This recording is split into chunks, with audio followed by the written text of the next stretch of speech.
Hey, what's going on, everybody? I'm Vinny Costa, editor of Street Muscle Magazine and your host of the RodCAST, the all-encompassing car show where we talk about all things automotive. Today, I'm joined by my co-host, Greg Acosta, editor of Engine Labs and the all-around tech guru. What's up, Greg? Hey, Vinny, how are you? I'm doing well, dude. I'm doing well because today is going to be a fun episode. I get to hang out with my buddies, Brian and Blaine. Brian, obviously the editor at LSX Magazine, and Blaine, he's the marketing guru over at Holley, right? And so we're going to be talking about LS Fest West, everything leading up to it. It's one of my favorite car shows, dude. Yeah, dude, it's a wild time. I mean, dude, I want to go. Like, I've got an LS now. I mean, granted, I technically don't have the block because it's still at the machine shop, but that's okay. no, You can ride with me. We're taking the Camaro, so you can ride shotgun. But yeah, man, pretty cool. LS Fest West is just it's a different kind of car show, dude. I mean, you got like an off-road section, drifting, drag racing, burnouts, all kinds of crazy stuff that you don't normally see at like a normal car show. You know, it's not lawn chairs and rascal scooters. No offense to anybody, but it's true. I mean, the thing is, the LS is such a unique beast in that, I mean, there were no small block Chevy Fest.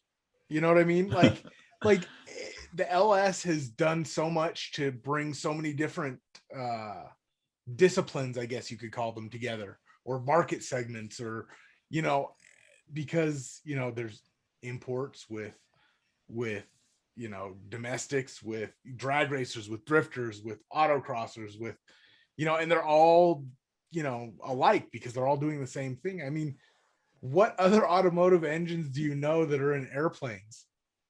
Like, yeah, well, okay, maybe an air-cooled VW, but it's become so easy to put them into everything, right? Like, so what, 15 years ago, they didn't have the following they do now. Granted, not as many of them were like sitting in junkyards across America at that time. And also, you know, a lot more custom work had to be done to like fit one into a vehicle.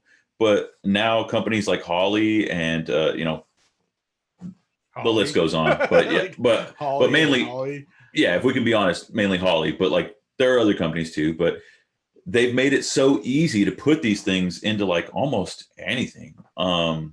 And we've seen that at prior shows, right? You see them in like Mini Coopers and Volkswagen Beetles and, you know, motorhomes. It's pretty awesome. And technology has made that possible. Well, engine swaps. I mean, if you swapped an engine, and I don't mean change an engine like, you know, of the same family, but if you like did some kind of crazy thing like that, you were a mad scientist back in the day. Oh, for sure. And now, Especially something with like a computer. Yeah. Oh, yeah.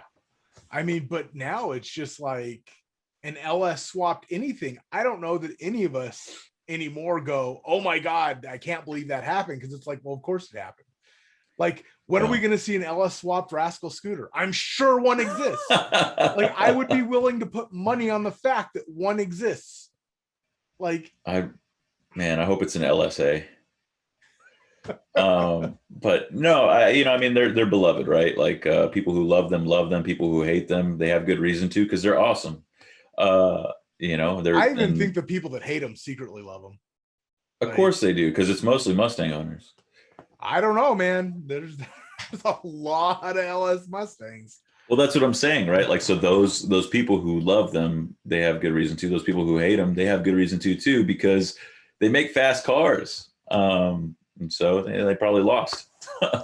But anyways, as we gear up for LS Fest, you know, Brian and I are going to be out there. We're going to take part in a cruise, and we'll get into all the details with Blaine about how they're dealing with certain issues and what they have planned for the event.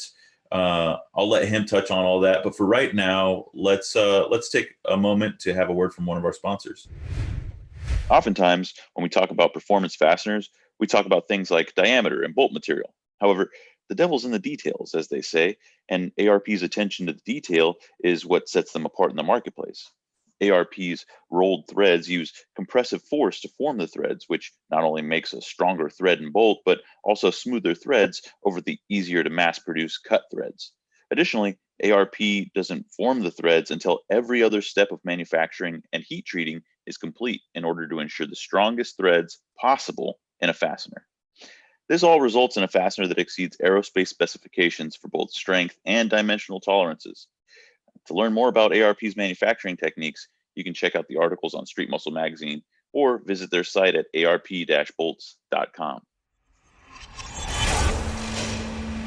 Blaine Burnett and Brian Havens, everyone. What's going on, guys?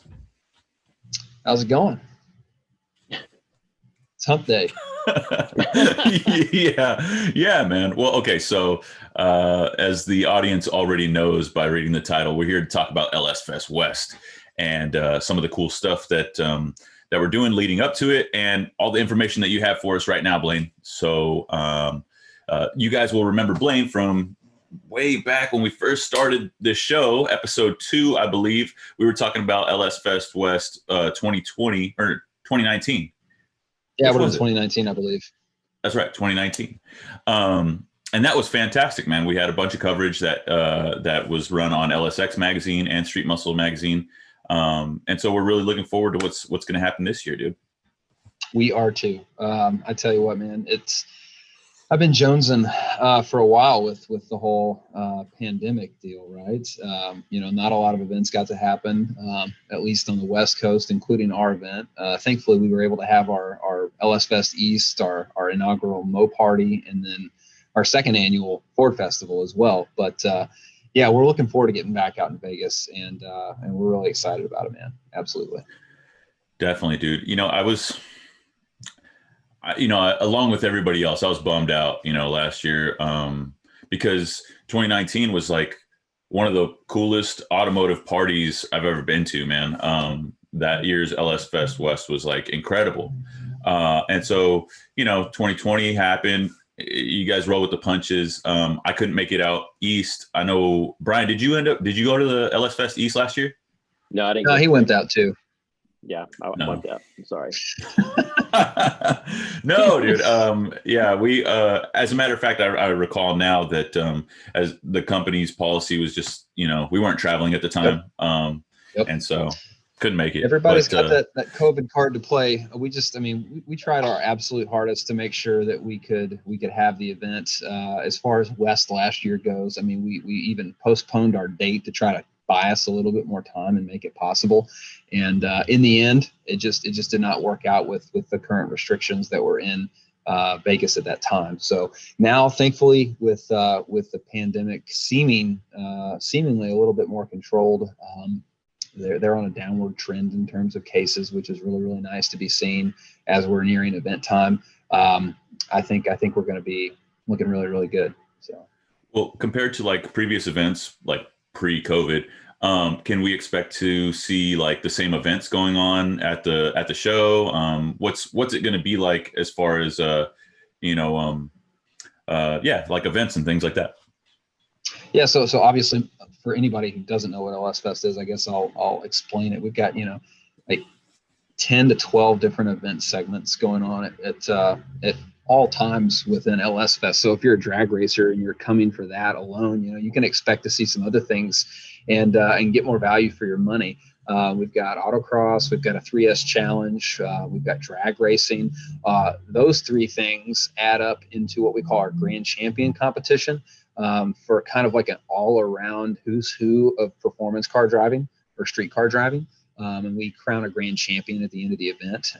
And then we've got our burnout contest. Drift challenge is always huge for us, as you'll remember. And then we've got a dyno challenge. So anybody who buys a package, doesn't matter what package it is, whether it's autocross, car show, whatever, which is another event segment we have, they get the option to run their car on the dyno as like a value add.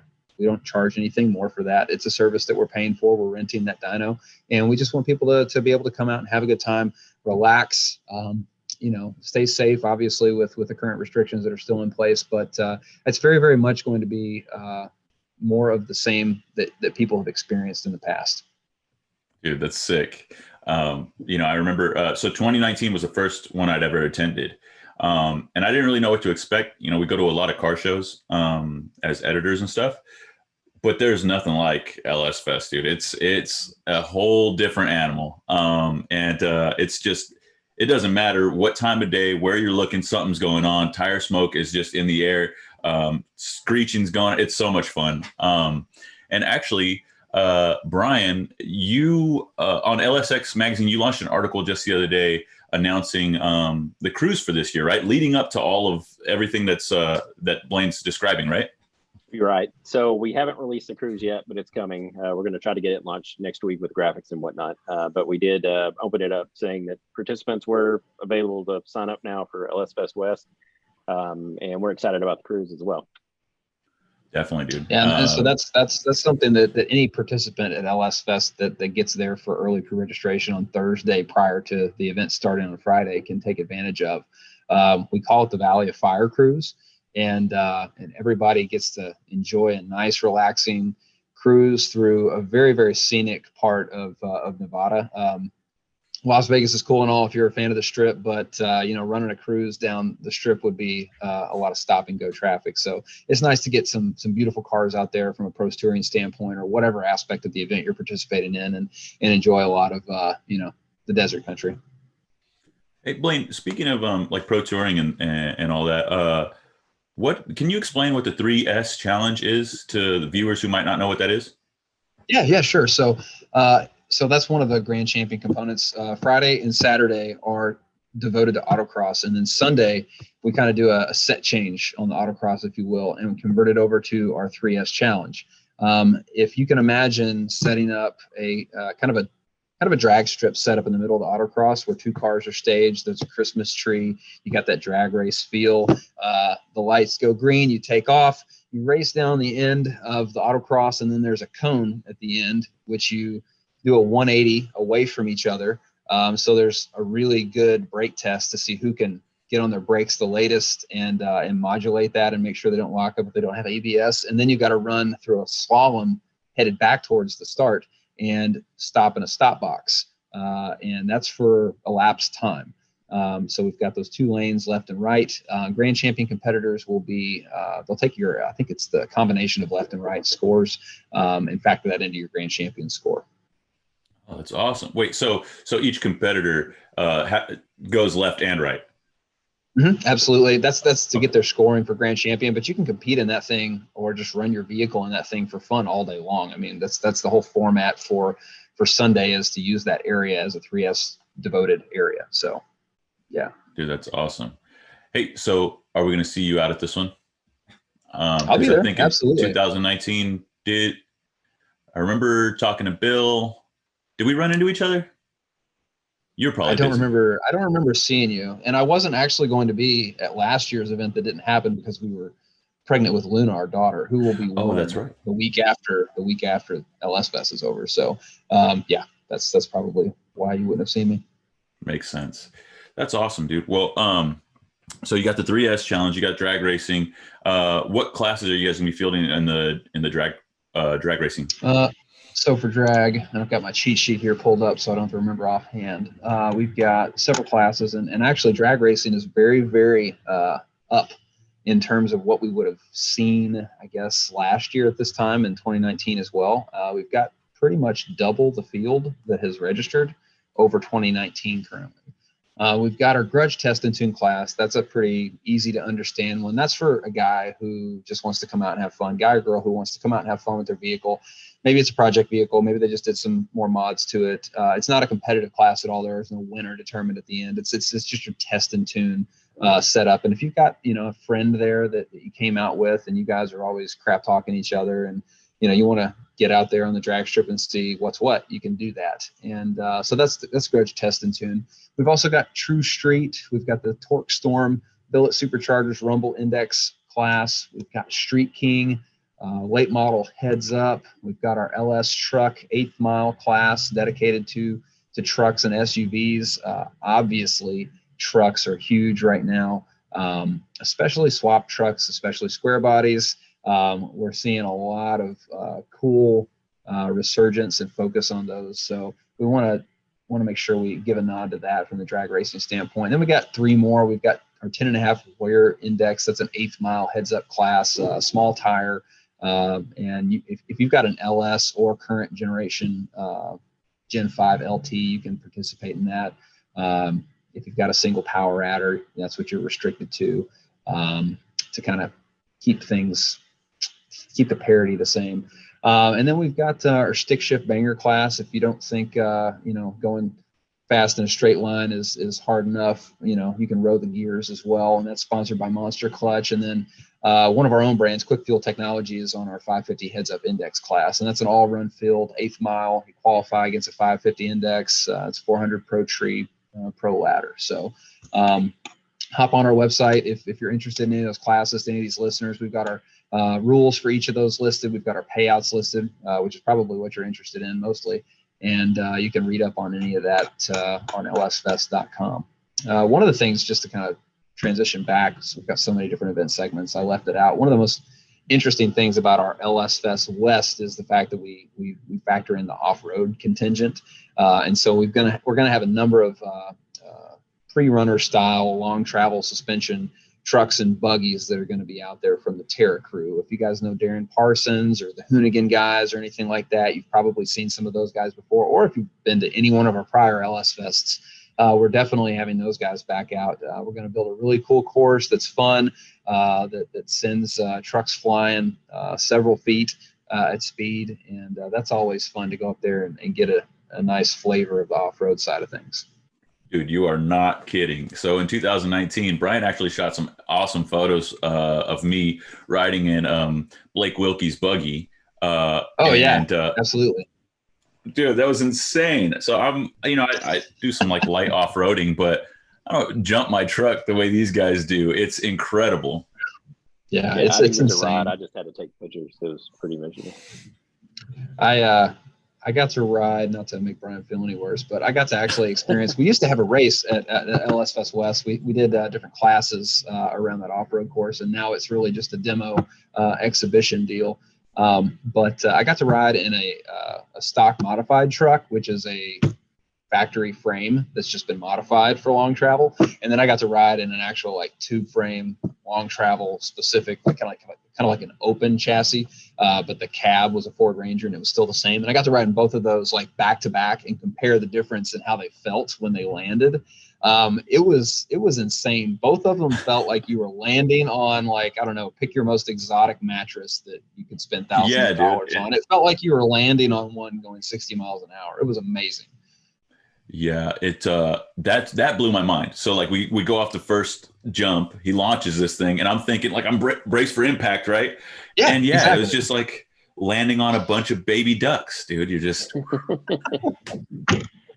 I don't know. I like my mattress analogy a little better in case PETA listens to this. Man. No. Yeah. I don't know. I have some lower back problems, as I'm sure a lot of people do from working on lowered cars and stuff. But I was cringing too. I was like, oh, I can just see my spine compressing in just a second. But sure enough, I felt fine. Dude, yeah, it was totally great. I don't know about you, but like, I didn't know what Blake's expectations were for his passengers. So I wasn't sure if I was supposed to be like screaming like I was on a roller coaster or just like trying to like let him concentrate. But I was like mute the whole time because I couldn't speak. It was jump after jump. So I don't know if that was your experience or not. It was fun though. Yeah, it's a good time, man. Sometimes like you're wearing helmets, obviously, and being safe in that manner, trying to be as safe as possible. And yeah, I just kind of like, as soon as that helmet visor comes down, I'm kind of like in my own little world. And if I'd have to scream at the top of my lungs for them to hear me anyway. So I kind of I just experience it and then tell them thanks at the end of the ride. So yeah, that's a fantastic addition to the event. Yeah, and we for really sure enjoy having those guys out. That's so cool that you guys partnered with, Terra Crew and all those guys. And that's like one of the parts of LS Fest that I think is really cool. All the partners you guys have and vendors and stuff like that Torque Storm class that you were talking about just a moment ago. Do you have anything else like that in any of the other arenas, like the drift event or the autocross or anything like that? Yeah. So I would say, obviously there's so many I would forget, but we have a lot of high quality manufacturers and media entities that partner up, such as yourselves, with this event. And it really helps make the event what it is.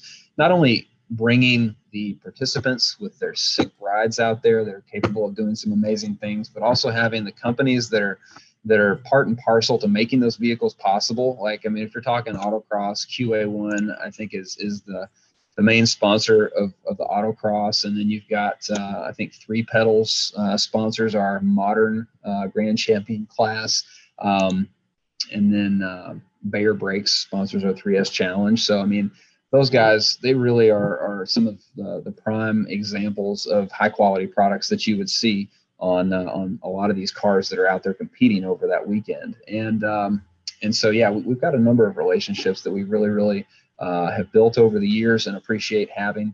American Powertrain comes to mind, Forge Line Wheels. I mean, a number of different partners that have kind of been with us for the long haul and built LS Fest events to what they are today.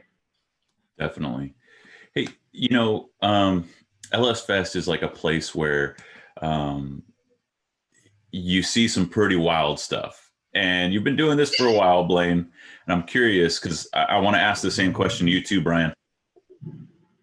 What's the craziest swap you've seen? And oh man, do you have high expectations for this year? Yeah. Brian, you want to go first? I'll attempt to. You get to walk the grounds a little bit more. I'm running around on a golf cart trying to make sure people are, I don't know, not trying to do wheelies in the parking lot in their buggies and stuff. You're just hiding from me and Vinny. We get it. It's fine. Man, okay, so we'll just use West as the example. But the year that we went, we were driving around in the golf cart. I mean, there's so many cars to choose from. We saw a stock Beetle that had an LS4 stuffed in it. We saw a jet boat that had an LS2 stuffed in it with turbos. Probably with no water around to use it. They just wanted to show up. And just showed up with a 100-mile-an-hour jet boat with an LS. Dario's Mini Cooper. Oh yeah, that was awesome. Can't forget that. You stole mine. I shouldn't have let you go first. Yeah, but okay, so the car's small, the engine's huge, and then this dude gets out of it, and he's a monster. I mean, how tall is he, Blaine? Do you know? Polar opposites in terms of the vehicle size chosen, right? Yeah, it's crazy. The guy's easily like 6'5", 6'6". Yeah, he's a big fella. But it's awesome because you just have all you don't know what's going to show up. I mean, that's part of the fun of it, right? You get there, we're walking around, we're like, oh my god, and you just run around taking as many pictures as possible. Yeah, okay, so I couldn't give you a specific one. The Mini Cooper was going to be it, but just the crazy thing to me is that having done, I've done 10 in Bowling Green, actually 11 in Bowling Green. We'll be doing the 12th one this year. And then this will be our 4th LS Fest. So, I mean, almost 16 LS Fests.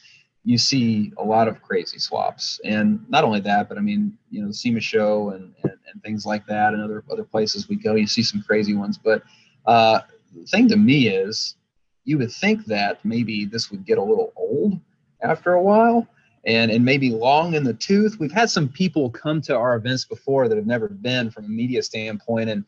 And we just call them up and we invite them. We don't expect anything. We just offer them the opportunity to come and then tell their story of their experience. And, we've had a few of them after they are there for all 3 days, just hit you up with this amazing review in the sense that, we thought it really isn't possible to do LSs so vastly differently. It's the same motor, but we were totally wrong. I mean, and it's amazing to see that all these different event segments are using the same family of engine. I know we also allow the Gen 5 LT, and that's it is what it is. But to see them used in such a wide variation of uses of motorsport is really, really cool. GM built a really, really awesome motor, and that's exactly what this is. If you read the little synopsis on our website, it's just a celebration of all things LS. And people find a way to put them in anything. I mean, from a Mini Cooper all the way to a Carmen Ghia. Our first LS Fest ever had a Carmen Ghia with a supercharged LS in the back of it with a tonneau cover, to kind of conceal the monstrosity that he had built within. And we've seen the boats. I'm half surprised that one of those LS airplanes that floats around the internet hasn't tried to land on the drag strip in the middle of one of our events or something. I mean, it's just, it wouldn't surprise me. So yeah, Dude, there's a lot of different things you can expect to see. Last year we had, it's really one of my favorite shows to watch in the off-road space is Dirt Every Day, and so like seeing those guys show up in their motorhome with the LS in it. I think it had an LS7 they swapped into it out of the MSD Atomic van that they had built with Hot Rod and Roadkill. So they flipped that thing over in our burnout pit. And I mean, that was pretty cool. I think that was probably my favorite thing that I experienced in 2019. I was sitting there in my rental car. It was Sunday morning. We weren't doing Donut Pit, and they wanted to get some footage, and they rolled out there in that thing and wanted to see if they could get it to oversteer at all. And I mean, the thing had, I think, like 40-something inch tires on it, and it did not disappoint. No, that was epic, wild. Dude. I think there were so many photos and video of that thing flipping.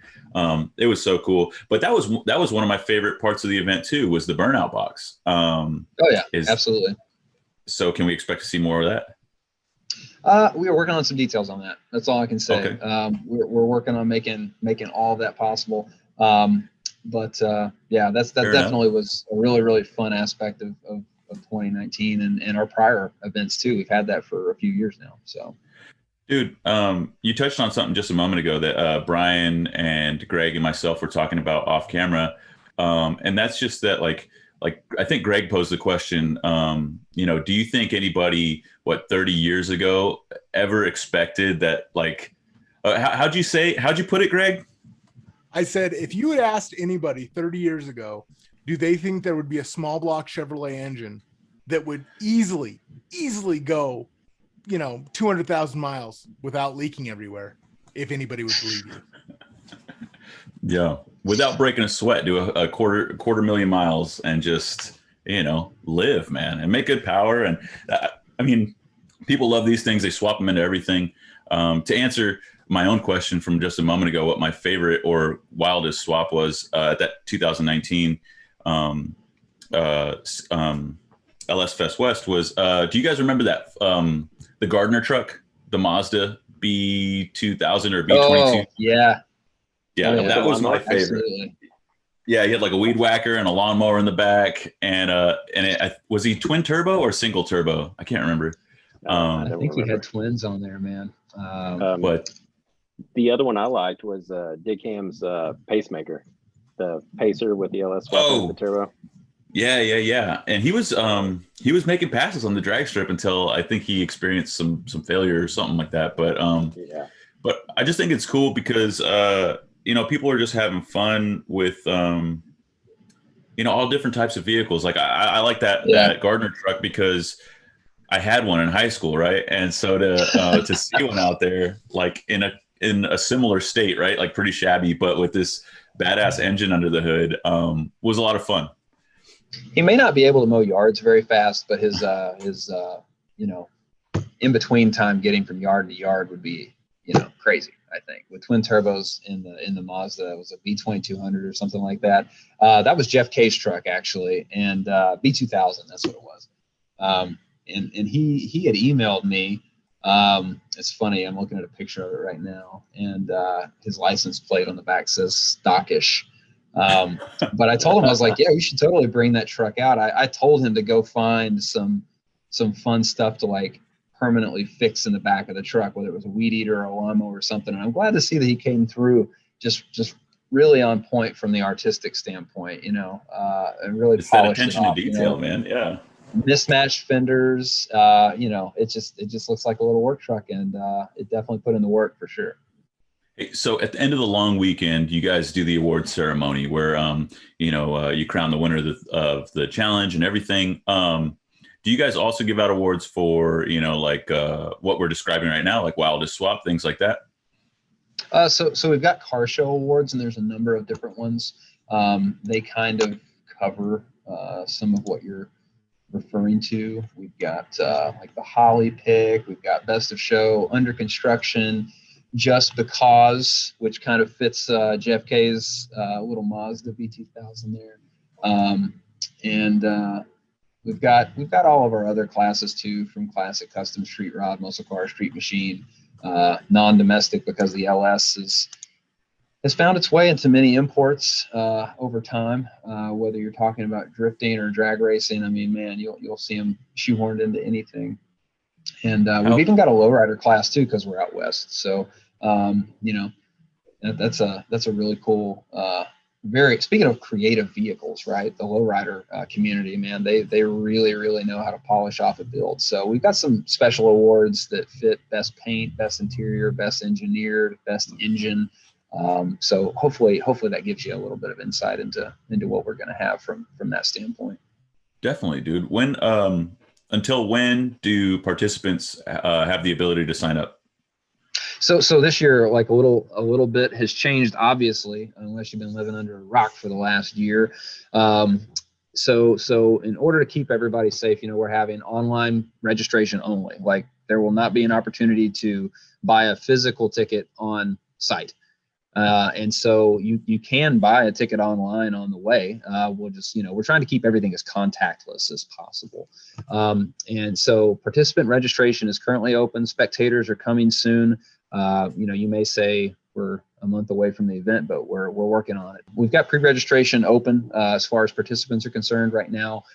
Those are really taking off. And we hope to have spectator tickets open soon for spectators and crew. Perfect. So there's no cutoff for when a participant can sign up? Like if they wanted to take part in some drag racing or what have you? Yeah. So the one cutoff would be in terms of a price break. So we're trying to get everybody to register early in advance, so we kind of know what to expect and know who's coming. We increased the price for pre-registration on April 19th is the last day that you can get it for the currently listed prices, and we have the additional price for post April 19th, starting April 20th, listed on the website as well. So just head to lsfest.com and check that out. Cool.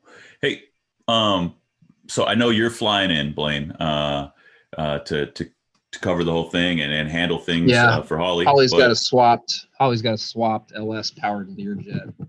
So roll into that. But Brian, you're going to be driving out this year because last time you had issues flying in, and we're not going to leave it up to the airlines this time. What are you bringing? Or the weather. Yeah. So last time I have never been to a Valley of Fire cruise because my airplane didn't leave on time. So luckily Vinny and one of our other coworkers took care of that for me, and I appreciate that. So my son and I were loading up in a 2000 WS6, and we're just going to make the trek and leave a couple of days early to make sure we get there on time. Dude, that's fantastic. Sick. A W2. Wait, so that's a current project on LSX magazine? Yeah, correct. We just got new tires and wheels on it, all suspension. It needs exhaust, and it needs a shifter and some other trinkety things, but it's a good car. We'll be all right. Well, you got like 3 weeks to get all of it done, and that's true. That's more no time like the present. Much time. Yeah. I mean, I don't want to hear any excuses come game time, Brian. All right. Oh, you won't. If you're going to call me again and say, out there. Yeah. Oh, that's right. It's not like you don't have a whole bunch of cars to choose from that are all LS powered. Yeah, we don't need to get into that. I mean, hey, since boats are acceptable, can we bring his boat? His LS? I got a boat too. Yeah, dude. Blaine, but if you guys wouldn't stop making new stuff for these to put these engines into everything, we wouldn't be having this conversation, and Brian wouldn't be having trouble deciding what to bring. I wouldn't have a job either. Well, that's, I guess, the other piece of the puzzle, right?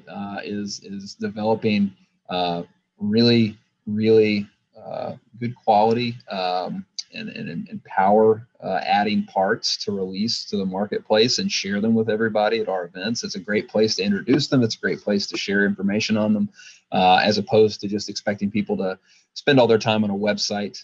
We love getting out to the events that we create and helping people put a face to the name, show that we are gearheads too. We have projects of our own.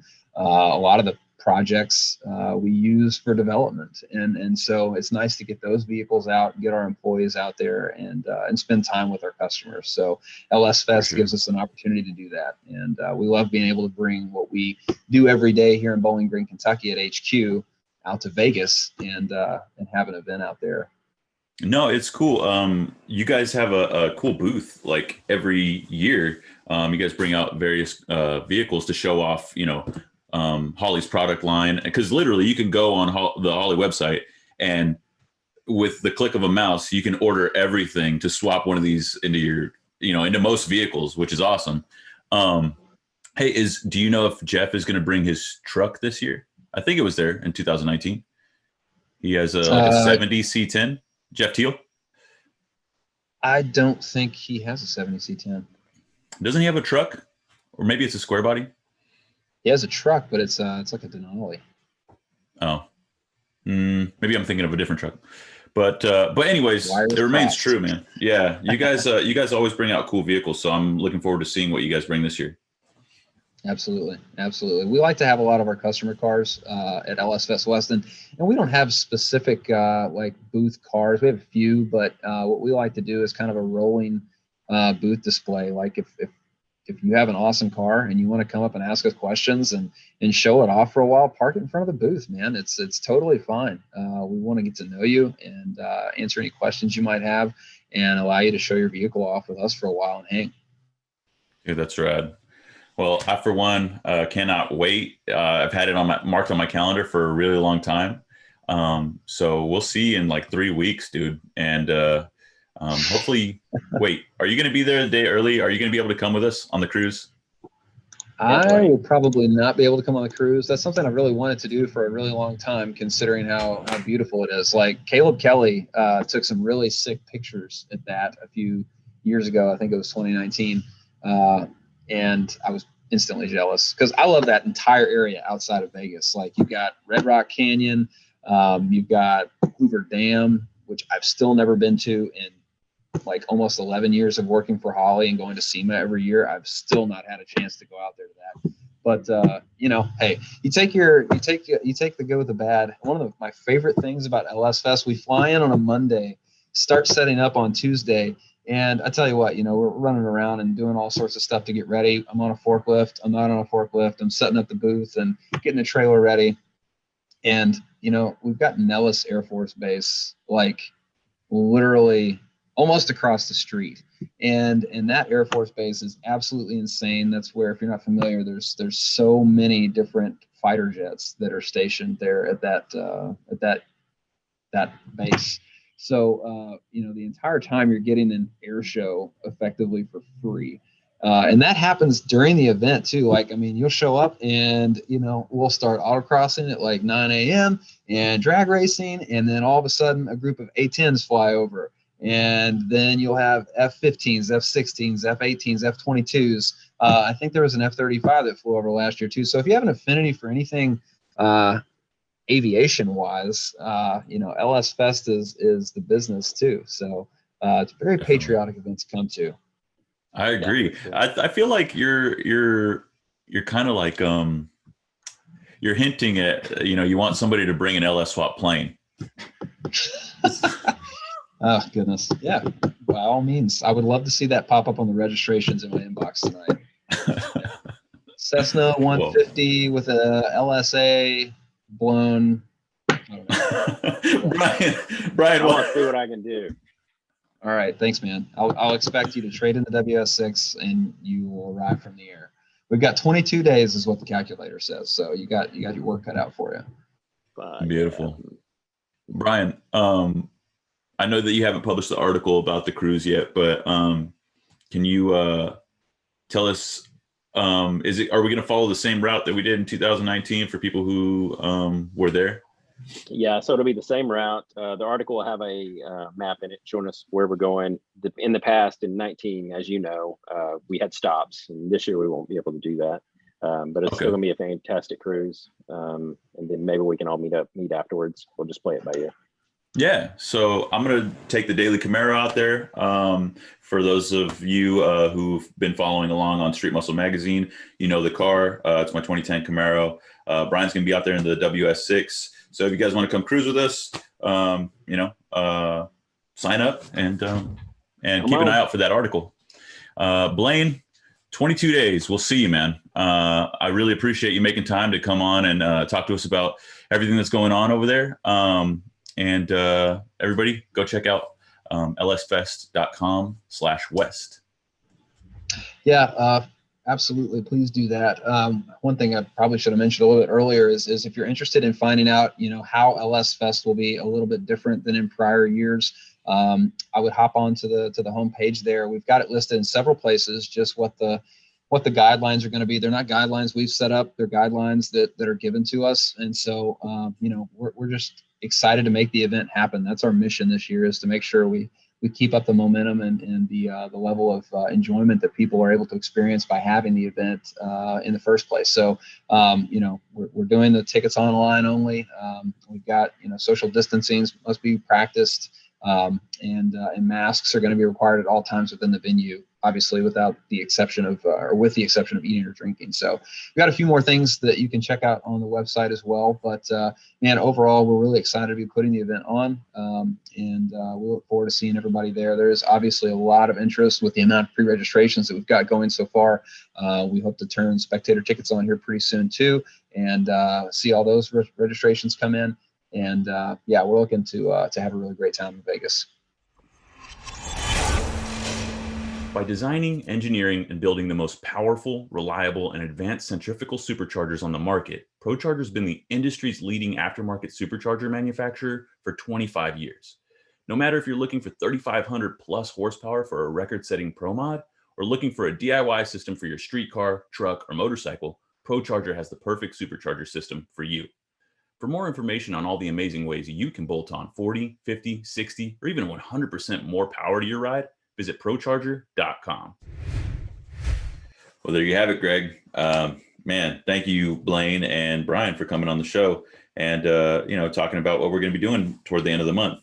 I'm pretty excited, dude. And now that I know that you want to go, I'm going to pressure you for the next 3 weeks so that you do go, because you have somewhere to stay in my hotel room, and so you don't have an excuse not to go.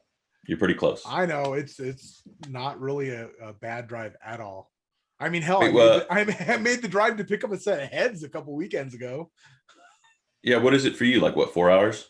Probably about 3.5. Oh, it's not bad, dude. I'm driving 5. Come on now. I know you'll be doing it in the Mustang, and so you can't park it on the inside. But like I said, you can come with me. We'll take the Camaro. But it should be fun, man. I'm telling you, I think my favorite part from the one that I went to in 2019 was probably the burnout box, but the drifting was epic. And of course, drag racing. I mean, come on, man. It was fun.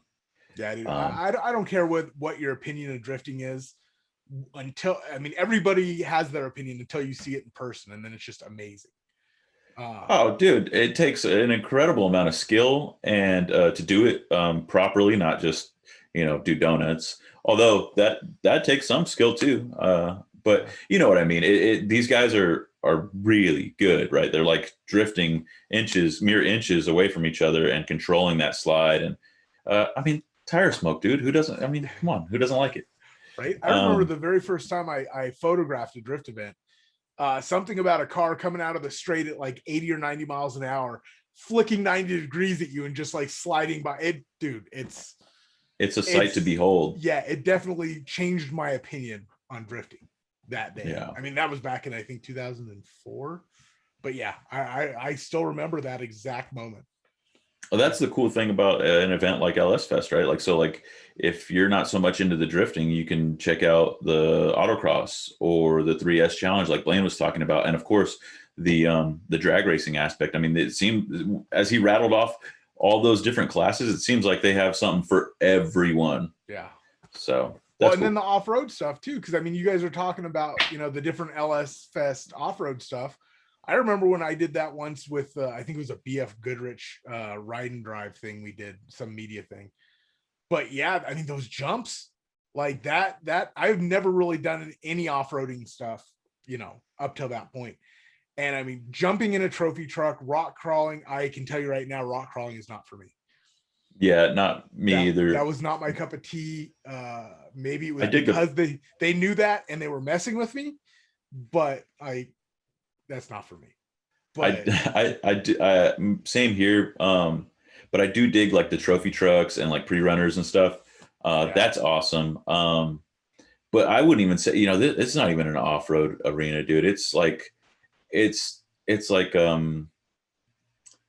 don't know, launch pad, flight line. I mean, these guys are getting air, like they're not just, you know, kind of going over some whoops. Like, no, these are like massive jumps. It's a really cool short course. Yeah, that's awesome. Yeah, so check out the website. Everybody go over to lsfest.com/west. And yeah, there you go. Moving on, Greg, what's going on Engine Labs this week? I know you got some cool editorial coming out, so what up? Well, this is actually a really funny segue because we released the short block build for our sister magazine, Off-Road Extremes engine build, which is an LS. Funny how that all ties together. I swear that wasn't planned. But we have that. It's a cool little engine build. And then we will have, by the time this is airing, and there's probably going to be some April Fool's stuff. I'm not going to lie. Like, nice. Okay. Everybody knows I like to do that. And I know by the number of emails I get that tend to get a lot of people. That's funny. No, last year you got some like pretty heated emails, I think, right? Oh yeah, with the backward or the hot VLS. And I mean, the one of all time was the one where California banned turbochargers. I got messages from SEMA asking. Oh no. Oh yeah, that blew up in ways I didn't expect it to. And I guess the problem was that I made it sound too believable. I didn't think you didn't have a good enough disclaimer. I did.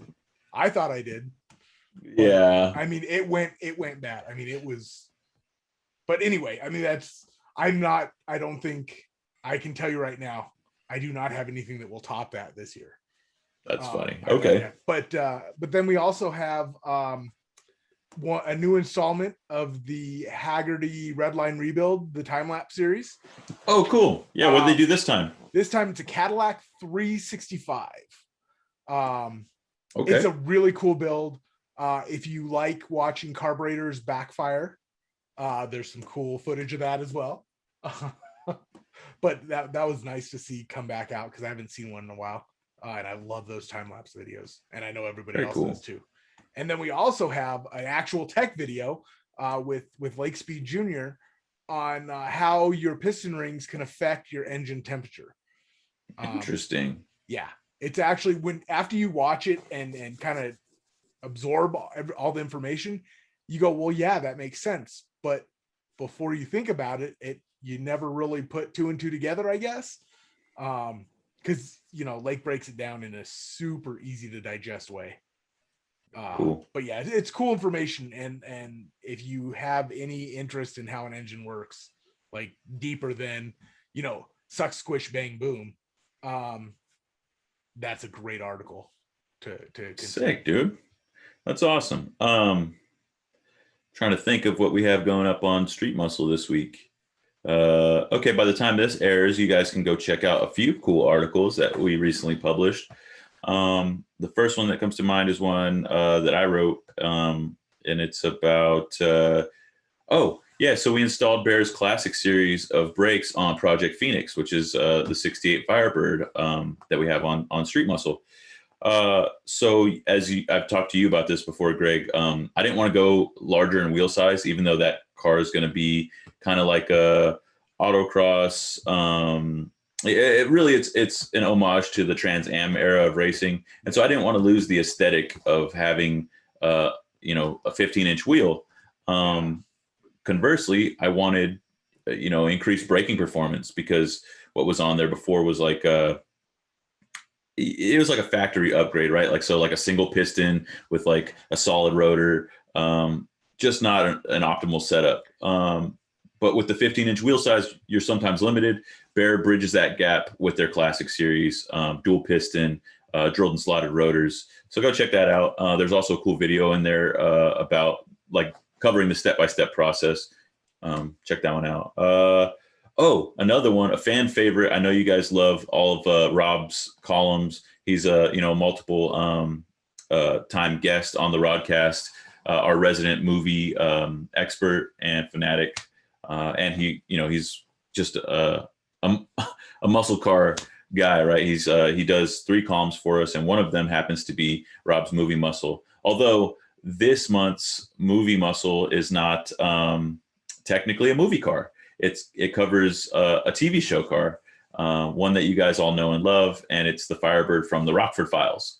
So he breaks down how they landed on the car, the particular specs of the car, and all the lore that goes along with it surrounding the television show. So go check that one out.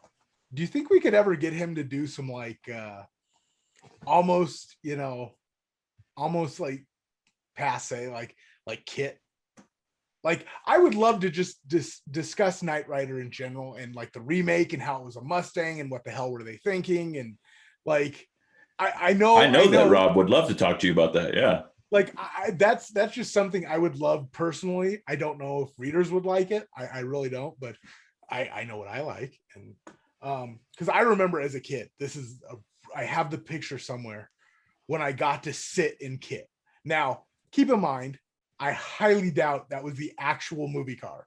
It was probably, a promotional car, a replica or whatever. But I remember I was probably 8 or 9. Me just over the moon to get to sit in Kit. And there's a picture of me sitting in, this replica. And I just remember how awesome that was. So yeah, I would love it if you would jump in.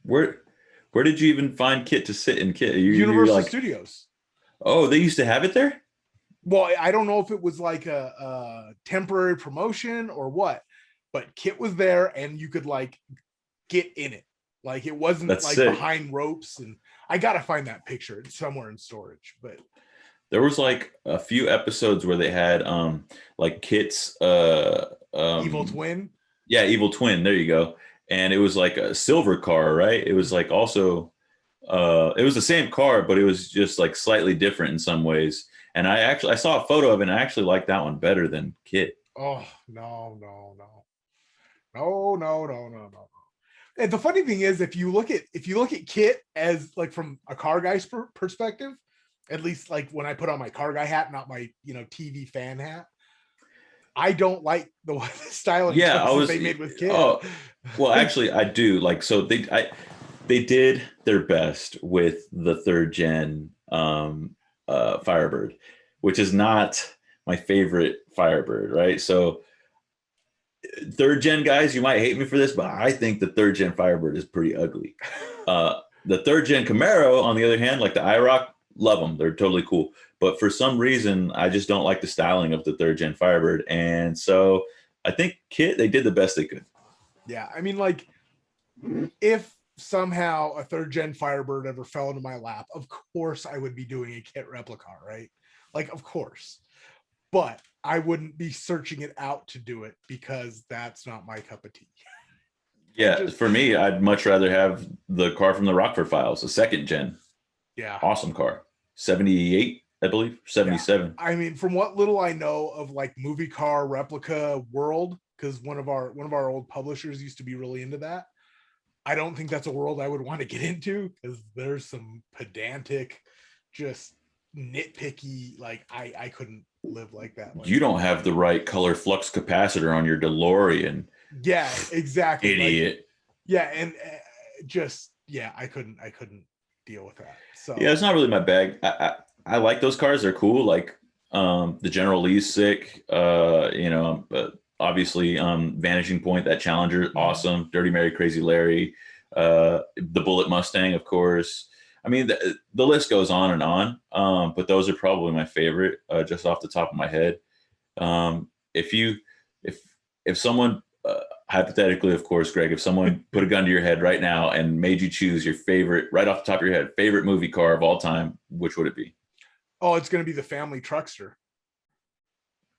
Okay, from Vegas Vacation. Yeah, and to be fair, the only reason I say that is because as we're talking, I'm thinking about the time when we had the family truckster show up at a NMRA NMCA Super Bowl event, and actually it didn't like make a passing competition, but it did go down the track. And dude, I'm just thinking lost my mind. I'm just trying to think of like the guy who's putting the gun to your head, right, and like making you choose this, and then you say the family truckster, and he shoots me anyway. Yeah, what the hell? Like, all right. I don't know, maybe Ecto One. I mean, honestly, but that's Ecto not One, the Ghostbusters car. Oh, derp. But that's not coming from Car Guy. You know, that's just from like that's more what I was getting me. at. Like, you know, that's just young me stuff. I get you. Like the Jurassic Park Explorers are cool. Yeah, they are. But have you seen the people argue about those online? No. No, thanks. Like I can't get that into it. I'm sorry. Like, yeah. Like, oh, that one never had a rifle rack. Yeah, it's like, oh, that's the wrong brand roof rack. Yeah. Oh, gee, I'm so sorry. I only spent $2,800 wrapping the thing to be proper. Oh, there was never a tissue box in the backseat. Oh, I'm sorry, I had a runny nose. Yeah, I don't know. I'm not that crazy about anything really. I'm pretty flexible on a lot of stuff, but I do like. I get what you're saying. There are those cars where it's like you like them not because they're a cool or fast car, but because it's just, you know, you have this connection to it from maybe your childhood or whatever. Yeah, exactly. And I mean, if it was Car Guy stuff, it would be a totally different list. And I would really have to think about it because I'd have to separate, you know, emotion from, you know, logic. And that's kind of hard to do sometimes. I was pretty close to Nick giving the C10 project that I have a different nickname. I landed on El Diablo, but just because it's red and it's kind of cool. But I was pretty close to calling it Red Dawn. But first of all, there's already another Red Dawn, and also it's the same year C10 that they have in Red Dawn, but that one's like lifted and this one's lowered. So, yeah, but it's a little. Plus, the remake kind of sucked. Like, really, you didn't like the remake of Red Dawn? I own the original Red Dawn. I love the original Red Dawn. Wolverines. I don't think the remake did it justice. Of course not, but that's because you have like your expectations are up here. But that's what happens when you remake a classic movie like that. I agree, but I typically, you know, am of that same school of thought where, like, you know, don't remake them, and most of them are like not as good. But that one was an exception. I actually really liked the remake. I thought Chris Hemsworth did a fantastic job. Well, and then really unpopular opinion, I liked the A-Team movie. I haven't seen that one. I know a lot of people can't stand it. They think it's horrible. I like Bradley Cooper and like Rampage and stuff. So yeah, I enjoyed it. I was a little disappointed there weren't more cameos. I'll say that. There are cameos, but not you got everybody. Mr. T had to be in it, right? No, he wasn't one of the cameos. What? That seems like a missed opportunity. Mm-hmm. It was a little disappointing in that area, but I liked the movie. I thought it was pretty good. I thought they did a good job modernizing it. Like the story wasn't trying to be a shot for shot remake type thing. Dude, okay, so help me out with something. We're talking about the A-Team. Got me thinking about the van. Got me thinking about my own van, which I've published, I think, like 3 or 4 articles on Street Muscle Magazine about, covering like various things, like doing the front end swap, a bunch of stuff. So you guys can hunt it up. It's the Heavy Metal, Project Heavy Metal. It's on Street Muscle. But basically, we're coming to a point where like my girlfriend mainly drives that, right? I drive it occasionally, but that's her daily. She uses that van all the time. She goes down to the beach. She hauls the dog in it. She loves that van. But we're toying with the idea of selling it and maybe getting her something else, like something cool and classic, or something like modern and practical, but also kind of cool. And so we're like really trying to figure it out, right? When I talk about those two opposite ends of that, like that spectrum, what are some of the first vehicles that come to mind when you think of the newer, more practical, but still kind of cool cars? Well, newer, I was thinking older off the top of my head, but I know you would never go for it because you don't like wagons. So, I mean, I Country Squire. I think that would be badass. Like, that's old. That's like super old. I'm talking about like newer. I know, but that's because you said, like a more classic, and that's where my mind immediately went. Right. Oh, well, we were looking at like some classic stuff. She likes El Caminos. She likes like Novas, Falcons. I don't know if a Falcon would be practical. Exactly. So but well, so that's the reliability is an issue. So that's why I started gravitating toward like a newer vehicle that was still kind of cool. I was looking at, she doesn't like them though. I was looking at the CTS, like the newer CTS, like 08 and up. But what are you defining as practical? Because that's just a sedan. I mean, when you're talking about going like, from a van to something, I'm assuming you still want a cargo room or no, not to fill the same exact need, because I've examined that quite a bit. And if you have a van, the van is the only thing that can fill the need of someone who needs a van. Like there is no other vehicle that you can use that has the ability to be like living quarters and transportation. This just doesn't exist. I mean, why not an 18 van? Like that's basically what Project Heavy Metal is. It's a newer year. But I'm saying like movie car replica model. Like, oh, if I was going to do that, I would just do that to the van that I currently have. Well, I'm poke. Yeah, that's what I'm saying.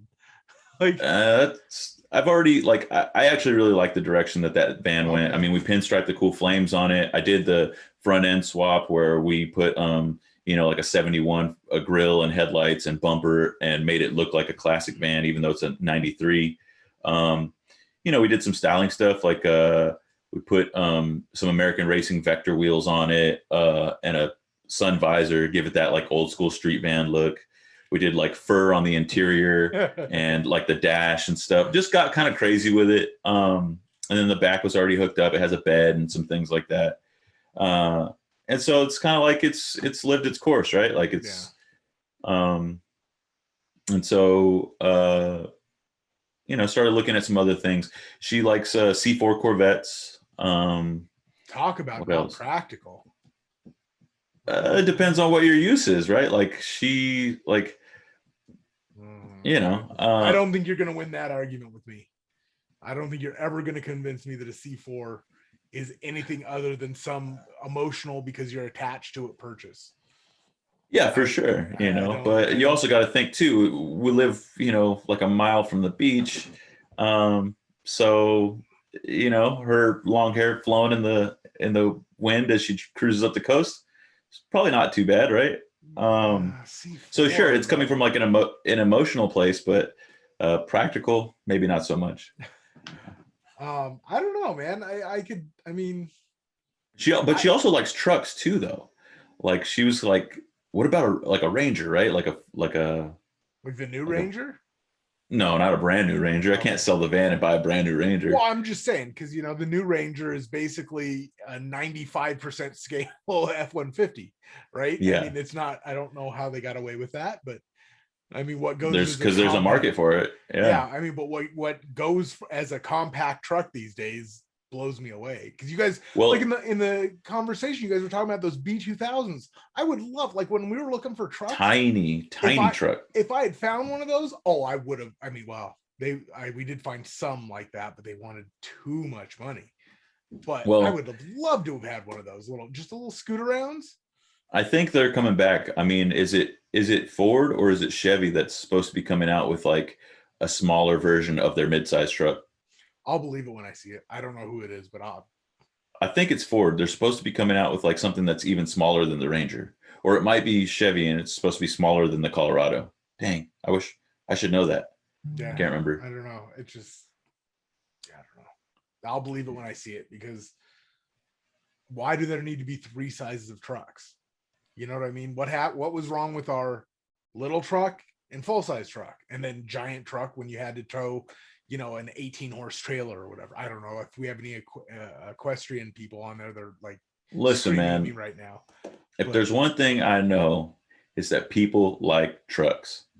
And Dogs I mean, like that's, trucks. yeah. You remember that commercial? Dogs love trucks. Oh, go look it No. up. Okay. Dogs love trucks. I think it was Nissan. Yeah, dude. But yeah, people love trucks, dude. And I guess there's a market for all those different sizes, right? Like, if the Honda Ridgeline can sell, then there's a market for any kind of truck. Okay. Why would you ever bring that up when discussing trucks? And anybody out there who likes the Honda Ridgeline, well, you're wrong. You're wrong, and you should feel bad about yourself. Yeah. And Dude, for every reason, the way it looks, the fact that it's not actually a truck, its towing capacity, its little tiny engine, the cabin space, all of it. It's just stop. But it's funny. Like, honest to God, if I had found one cheap enough, I would have bought one. Like, because it would have done what I needed to do. Like, if it was cheap enough, I would not have had a problem buying a Ridgeline, as much as I like to poke fun. Yeah, but you landed on the Frontier, and Frontiers are awesome. Yeah, I mean, they are. They're affordable. They're good trucks. They last a long time. I mean, it's got What's a not to like? V2 engine in it. Yeah. Do you know how bad? Is yours a extended cab or 4-door or single It's cab? the King cab. Wait, the one with the 4 doors. So the crew cab. Oh, you got the better one. Cool. Yeah, the crew cab. What year is it? 2019. Oh, you got a brand new one. Well, not brand new, but yeah, a new one. Yeah, I mean, it's nice. I'm not gonna lie. I kind of want to put. Oh, I'm remembering all this. That was the episode where we were like goading Nissan to bring back the Xterra. Yeah, right. that didn't work so well, did it? They didn't listen to us yet, dude. But they are coming out with that badass 400 Z. Oh yeah, that thing's awesome. That thing is awesome. 400. It's supposed to have what, 400 horsepower or something like that. I'm not sure. I haven't looked at the specs, and I'm not going to look too closely because I don't need any bad decisions. It looks exactly how they're supposed to. How they did a fantastic job. Yeah, like it looks exactly how it should. Yep. Like, yeah, they even got the taillights right, like from that era. Like, oh, so cool, man. Yeah, I mean, like I said, it's very, very tempting, especially when we see how the pricing comes in.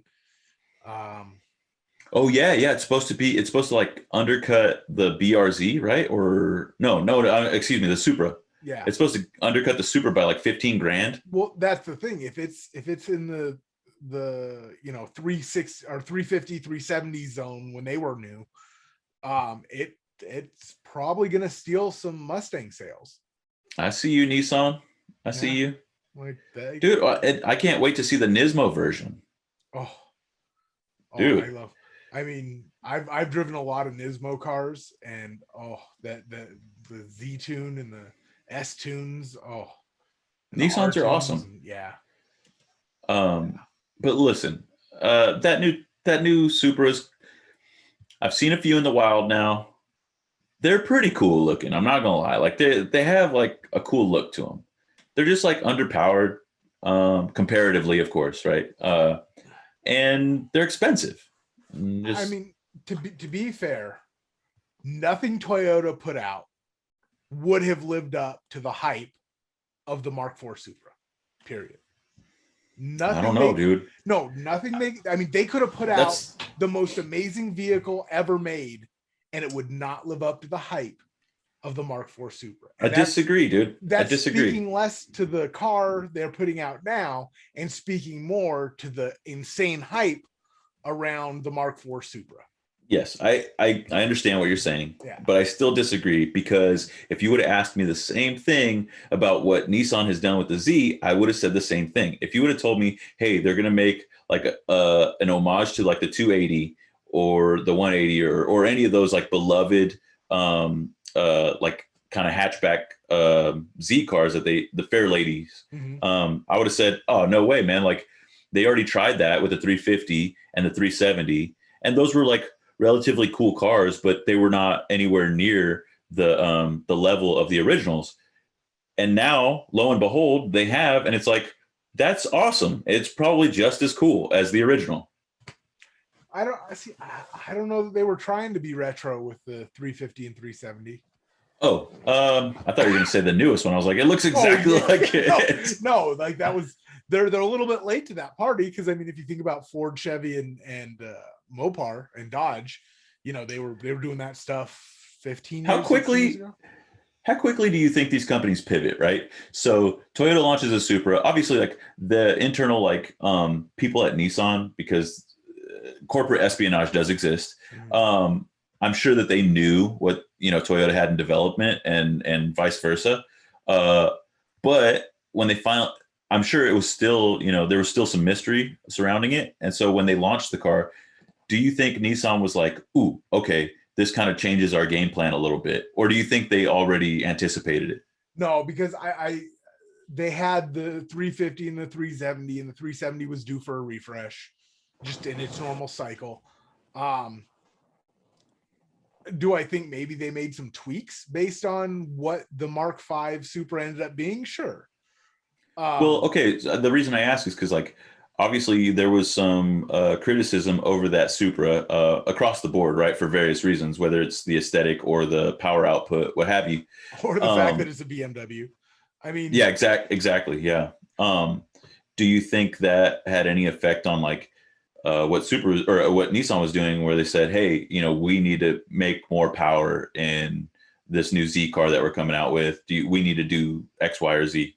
No more than any other like market factor would kind of drive it. I don't think they were specifically well, if you look at like the domestic market, don't you think that they're constantly competing with each other, right? Oh yeah, like, and I mean, and they're 2-3 horsepower little pokes, right? Yeah. You know? Like who was it? Was it like, oh, Mustang makes 420? Oh, okay, well, the new LT is going to make, you know, 460. Yeah, and then they made 727 or whatever with the Hellcat. 717 with the red eye. Yeah, and so they came out 760, and then someone was like, well, you know, so they all poke at each other. Yeah, but Dodge competes with itself, dude. I feel like that is kind of an American thing, because I feel like maybe Japanese culture is a little different. Japanese business culture could be, where that would be such a direct insult that it would be, you know, almost perceived as like unprofessional. Because if you think about it, I mean, during the 90s, I mean, we're going so out of the normal, you know, park that we're in. But in the 90s, they all had that gentleman's agreement with the like 276 horsepower or whatever, even though none of them were making 276 horsepower. But they all stuck to that number for marketing and all the other reasons. But they were. I think you're onto something. No, I think you're definitely onto something, because I was reading something the other day that was saying that for these new motorcycle designs, like some new motorcycle design, I think it's an electric motorcycle design. So Honda, Kawasaki, Suzuki, and help me out, what's the fourth one? Yamaha. They're all basically going to share design, and they're all going to use the same motor and like battery system, and like they're going to like change the way the rest of the bike works, obviously, but the drivetrain is essentially, they're going to be shared across all those brands, which is kind of unheard of. But at the same time, those brands have always kind of played nicely together, it seems. Yeah, and that's an interesting concept for sure. I mean, can you imagine if Ford, Chevy, and Dodge all said, okay, well, we'll have the same power plant, and then we'll just, you know. They do use the same supplier for some things, you know, for parts. I mean, but that's because certain suppliers are, you know, top of their game. Yeah. Eaton, cough, Eaton. Yeah, exactly. Eaton. Yeah. That's the first one I thought of. Yeah. No, but well, Dodge is using those new Whipples now, which is pretty crazy. I mean, dude, hats off to Whipple and Dustin and all them. I mean, Yeah. to uproot, Eaton's stranglehold on that The arena. OEMs. Yeah. Yeah. I mean, man. Well, like he was mentioning when we had him on the podcast, like they just couldn't, keep up with the demand that, an OEM was asking for. And now with advancements in technology, it's like there are others in the same arena, which is cool because it breeds competition and that works out for the end consumer. Yeah, it really does. I mean, some of the best, think about the best period of muscle cars is when they were all like, scratching each other tooth and nail, Yeah, man. Come out that, with the next bigger, badder, faster, better handling, whatever. And we've been competition in that. Is good. We've been in that for like the past 10 years or so. We've been in a great time to, to be an enthusiast. I will choose to live in the present and not think about the future of what we're talking about. Because I have my ideas on what I think is going to happen. But anyways, this subject has languished, and so we've gone on long enough about this. Even though I could talk to you about it, all day. That's why we started this podcast. Yeah. But I guess only time will tell as far as that Z car is concerned. I, for one, am excited to see what happens. Everybody, go check out streetmusclemag.com. Go check out enginelabs.com. Check out all of the sites under the Power Automedia banner. Check out our sponsors. That's Liqui-Moly, Silver Sport Transmission, Pro Charger, ARP, and Performance Distributors. We'll catch you next time at noon Pacific time. As always, follow us on Facebook and also hit that like, comment, and subscribe button if you're watching on YouTube. And also ring that notification bell. You'd be helping us out a lot. We really appreciate it. I guess we'll check you next time. Peace.